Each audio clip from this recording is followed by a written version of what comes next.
안녕하십니까 동역자 여러분. 오늘 레위기서 32번째 시간이죠. 오늘 레위기서 21장 함께 보도록 하겠습니다.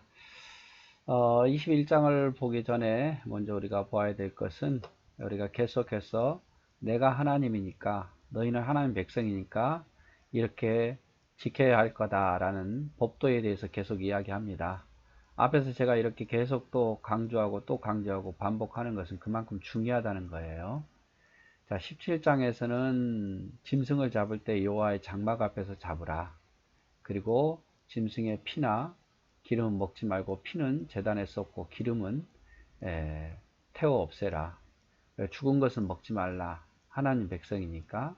또 하나님 백성이니까 성적으로 성결해라. 직계자손의 하체를 범하지 말고 자녀를 몰렉에게 주지 말고 동성 간에 교합하지 말고 짐승과 교합하지 말 것을 당부합니다.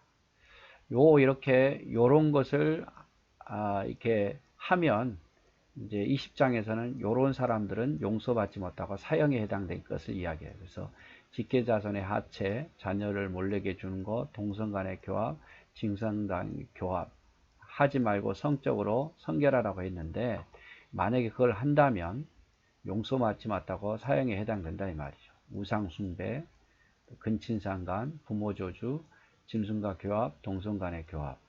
그래서 물론 여기에 없는 부모 저주도 사형에 해당되지만 18장의 것을 하지 말라 했고, 만약 이것을 하면 20장에서는 사형에 해당된 것을 이야기를 해요. 그래서 18장과 20장은 연결이 되어 있습니다. 그래서 19장도 이제 더 구체적으로 말하죠. 하나님 백성은 부모 공경, 하나님 공경 잘해야 되고, 하나님께 예물 드릴 때는 기쁜 마음으로, 또 수확할 때는 다 거두지 말고 남기고, 또 이웃을 비방하거나 소문내고 다지 말고 사랑하고, 또 판결에 있어서는 항상 정직하고, 또 장사에 있어서도 정직하고, 과목을 심을 때는 3년 동안은 지켜보다가 4년 때 하나님께 5년째는 너희가 먹으라 이렇게 말해요. 이 모든 것은 다 하나님 백성으로서 내가 너의 하나님 여호와니까, 거룩한 하나님이 너의 하나님이니까 너희도 거룩하게 살 것을 이야기하면서 여러 가지 법도를 가르쳐 주고 있습니다. 자, 이제 21장이죠. 21장은 어떤 내용이냐면요, 22장과 연결이 되어 있어요. 22장은 연결이 되어 있는데 21장, 22장은 제사장의 행실에 대한 정결의 규례가 기록됩니다. 제사장은 그러면 어떻게 정결해야 되는가?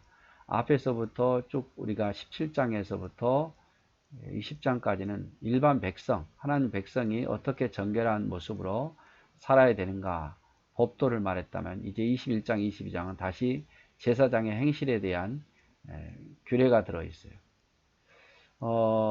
독특한 지위죠, 제사장은. 그래서 독특한 지위와 직무로 인해서 보통 사람보다 더 엄격했습니다. 더 엄격했어요.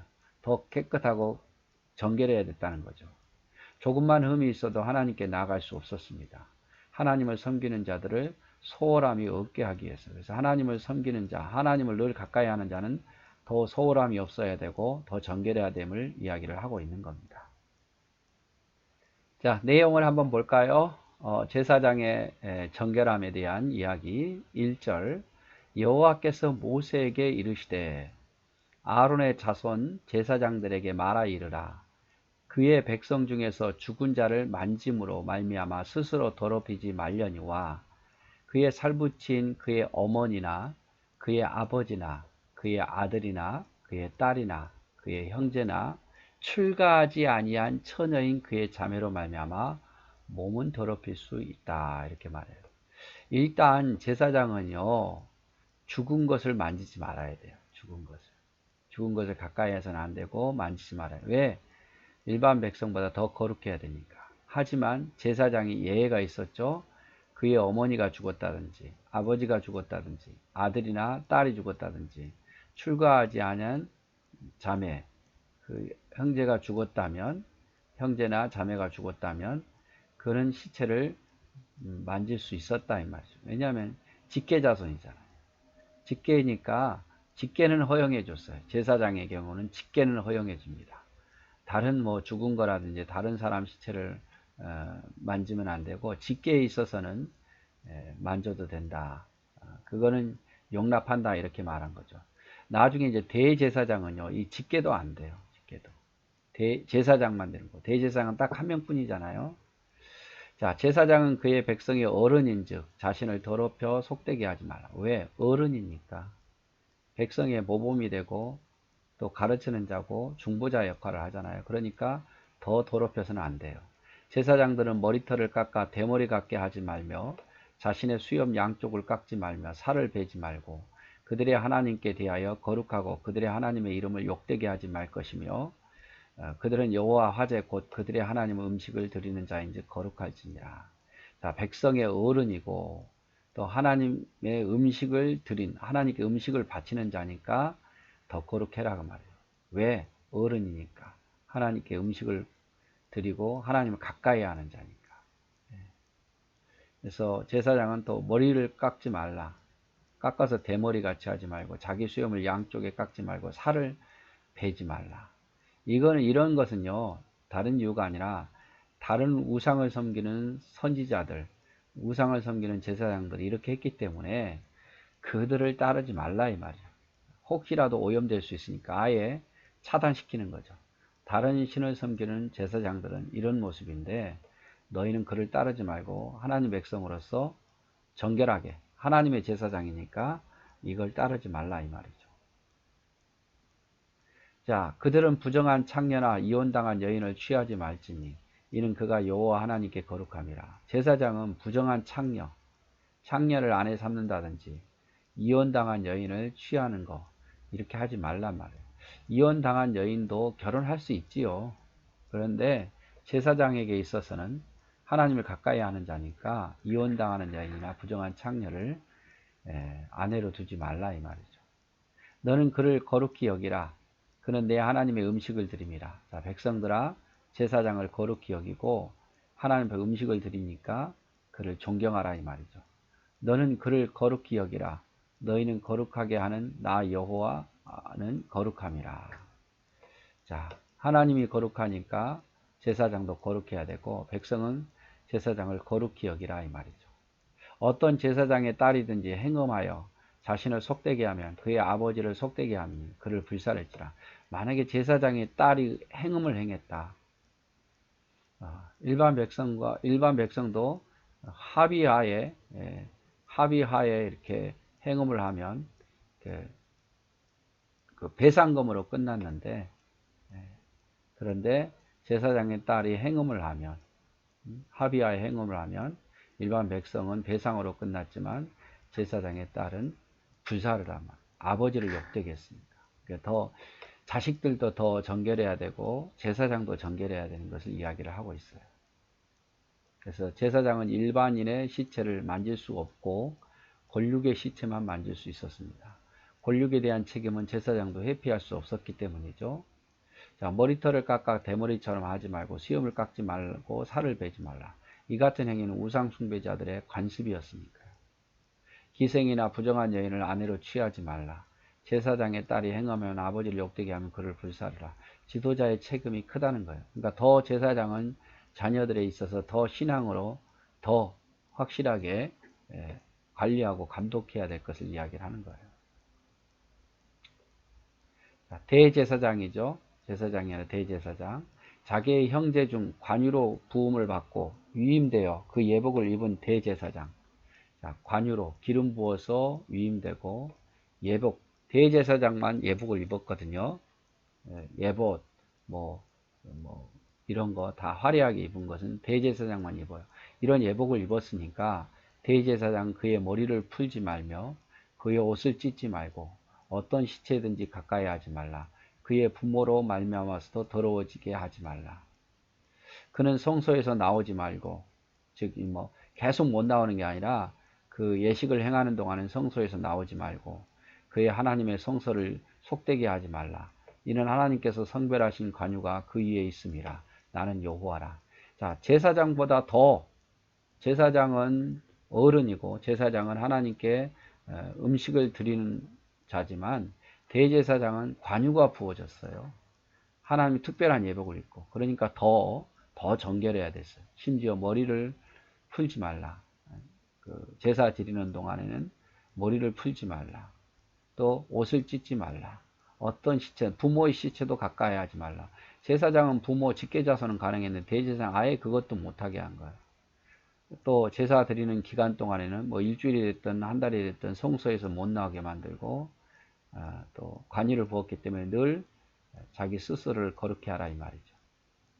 그는 처녀를 데려다가 아내를 삼을지니라. 처녀. 결혼해서 재혼한 여자는 안 되고 처녀를 데려다가 아내를 삼을지니 과부, 이혼당하는 여자나 창녀짓을 하는 더러운 여인을 취하지 말고 자기 백성 중에서 처녀를 위하여 아내를 삼아 그의 자손이 그의 백성 중에서 속되게 하지 말지니 나는 그를 거룩하게 하는 여호와니라. 이스라엘 백성 중에서 처녀와만 결혼할 수 있었다 이 말이죠. 처녀. 대제사장의 경우에 16절 여호와께서 모세에게 말씀하여 이르시되 아론에게 말하여 이르라. 누구든지 너의 자손 중 대대로 육체에 흠이 있는 자는 그 하나님의 음식을 드리려고 가까이 오지 못할 것이라. 육체에 흠이 있는 자는 제사장이 될 자격이 없다 이 말이죠. 누구든지 흠이 있는 자는 가까이 하지 못할지니 곧 맹인, 다리 저는 자, 코가 불완전한 자, 지체가 더한 자, 발 구부러진 자, 손 부러진 자, 등 굽는 자, 키 못 자란 자, 눈에 백막이 있는 자, 습진이나 버짐이 있는 자, 고안 상한 자, 이런 자들은 제사장이 아론의 자손 중에 흠이 있는 자는 나와 여호와께 화제를 드리지 못할지니 그는 흠이 있은즉 나와서 그의 하나님께 음식을 드리지 못하니라. 자, 몸에 흠이 있는 자. 왜 그랬을까요? 장애를 차별하는 게 아니라 하나님께 드릴 때 실수할 수도 있어요. 맹인 보이지 않으면 잘못 드릴 수도 있잖아요. 또 다리가 저려서 코가 불완전해서 냄새를 못 맡을 수도 있고 또 부러진 손과 발로 인해서 제대로 드릴 수 없어서 실수할까봐 그리고 또 부정하게 여기는 어떤 상처, 피부병 이런 것이 있으면 하나님 앞에 제사장이 될 자격이 안 됐다 이 말이죠. 제사장이 될 자격이. 대신에 제사장 자격은 안 됐지만 그는 그의 하나님의 음식이 지성물이든 성물이든 먹을 수 있었어요. 제사장이 먹던 음식은 같이 먹을 수 있었어요. 제사장은 안 되지만 하나님 앞에 나가서 섬길 수는 없지만 직분을 감당하지 못하지만 제사장이 먹는 음식은 먹을 수 있었다 이 말이죠. 휘장 안에 들어가지 못할 것이요 제단에 가까이 하지 못할지니 이는 그가 흠이 있습니다. 이와 같이 그가 내 성소를 더럽히지 못할 것은 나는 그들을 거룩하게 하는 여호와입니다. 이와 같이 모세가 아론과 그의 아들들과 온 이스라엘 자손에게 말하였더라. 그래서 제사장 중 에봇을 입는 대제사장은 죽은 자를 위해 애도하거나 시체를 접할 수 없었습니다. 가족도 부모가 죽은 경우에도 성소에서 나올 수 없었고 다른 가족들이 하도록 했을 것입니다. 제사직을 행할 수 있는 사람은 육체에 흠이 없는 자들이어야 됐습니다. 그러나 성물이나 지성물은 그들의 음식을 먹을 수 있었죠. 이것도 못 먹는다면 굶어 죽으라는 거죠. 땅도 안 주고 기업도 안 주면서 먹을 것도 안 주면 그러니까 최소한 살 수 있도록 해줬지만 직분은 감당하지 못하겠다 이 말이죠. 육체에 흠이 있는 자. 제사장은 장차올 그리스도의 표상이며 하나님께 제사하는데 실수하지 않게 해서 일하는 자예요. 그래서 결국에 이제 21장에는 제사장의 정결이죠. 제사장은 일반 백성보다 더 정결해야 됐어요. 그래서 제사장은 죽은 시체를 만지지 못하게 했어요. 직계 자손 외에는.